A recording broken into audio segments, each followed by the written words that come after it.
Halo, apa kabar?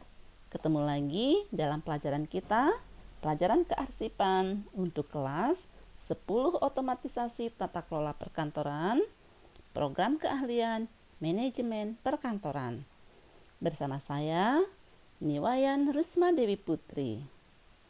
Pertama-tama, kita akan belajar tentang pengertian arsip dan kearsipan. Apa yang dimaksud dengan arsip? Arsip adalah kumpulan warkat yang dibuat atau diterima oleh lembaga pemerintah atau swasta atau perorangan yang disusun menurut sistem tertentu karena mempunyai nilai guna agar saat diperlukan mudah ditemukan dengan cepat dan tepat. Syarat-syarat arsip. Suatu warkat baru dapat disebut sebagai arsip apabila memenuhi syarat-syarat berikut. Yang pertama, merupakan kumpulan warkat. Syarat yang kedua, disimpan menurut sistem tertentu. Yang berikutnya, yang ketiga, mempunyai nilai kegunaan.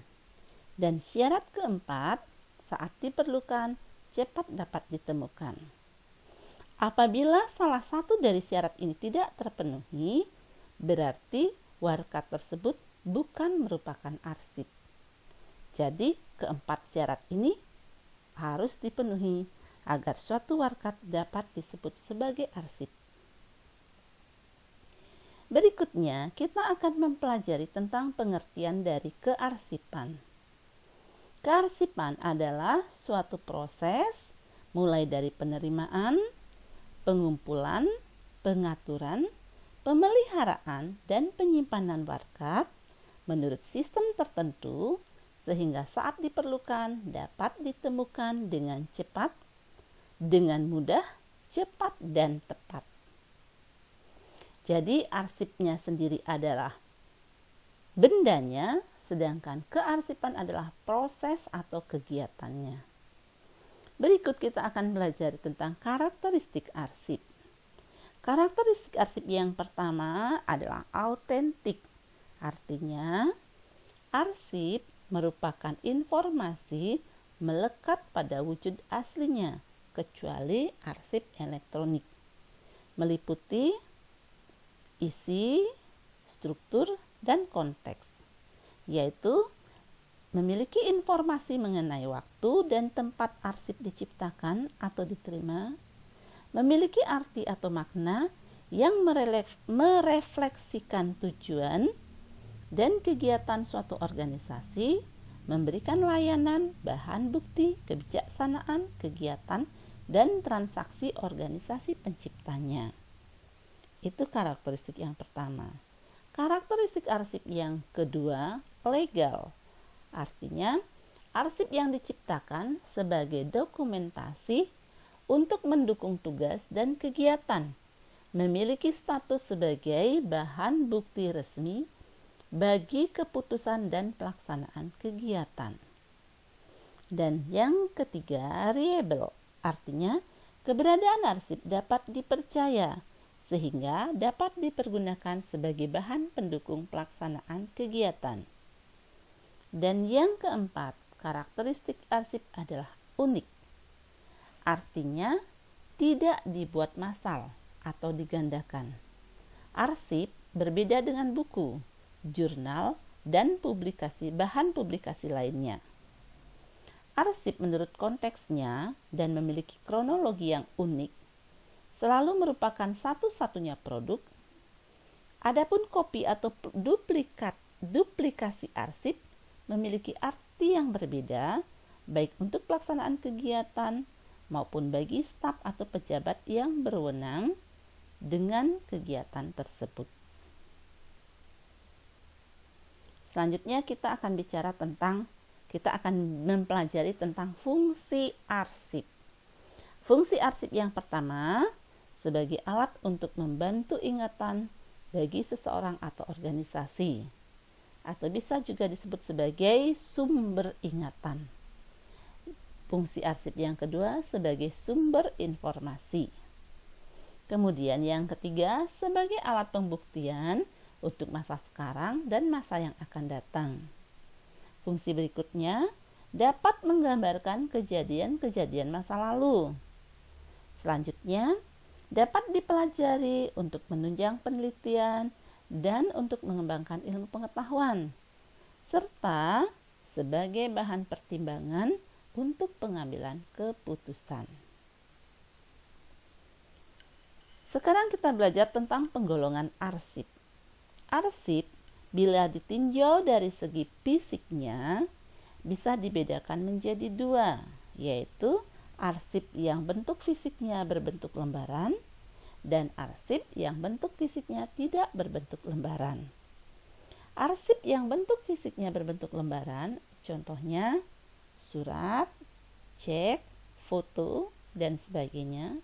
Sementara yang bentuknya tidak berbentuk lembaran, bentuk fisiknya tidak berbentuk lembaran, itu contohnya disket, pita kaset, hard disk, dan lain-lain. Kemudian penggolongan arsip yang kedua dari segi masalahnya. Arsip yang masalahnya tentang keuangan itu biasa disebut dengan financial record. Yang mengandung masalah-masalah tentang barang inventaris disebut dengan inventory record. Arsip yang di dalamnya mengandung masalah kepegawaian disebut dengan personal record. Yang mengandung masalah perdagangan disebut dengan sales record. Dan arsip yang masalahnya tentang masalah produksi disebut dengan production record. Penggolongan arsip yang ketiga dari segi pemiliknya.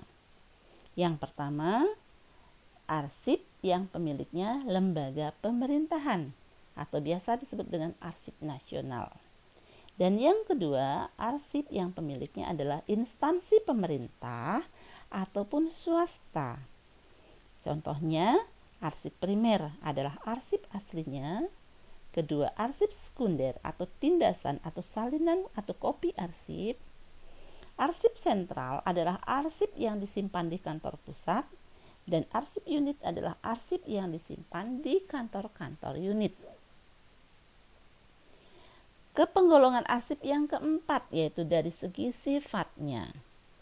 Ada arsip yang sifatnya biasa, artinya arsip yang semula penting menjadi tidak berguna lagi bila informasinya sudah berlalu. Contohnya adalah surat lamaran pekerjaan. Apabila lamaran pekerjaan itu sudah terisi, berarti informasinya sudah tidak penting lagi. Juga surat tagihan. Apabila tagihannya sudah terbayar, berarti informasinya juga sudah menjadi tidak berguna lagi. Yang berikutnya dari segi sifatnya adalah arsip bersifat penting atau esensial. Adalah arsip yang ada hubungannya dengan masa lalu dan masa yang akan datang. Contohnya surat perjanjian dan surat kontrak.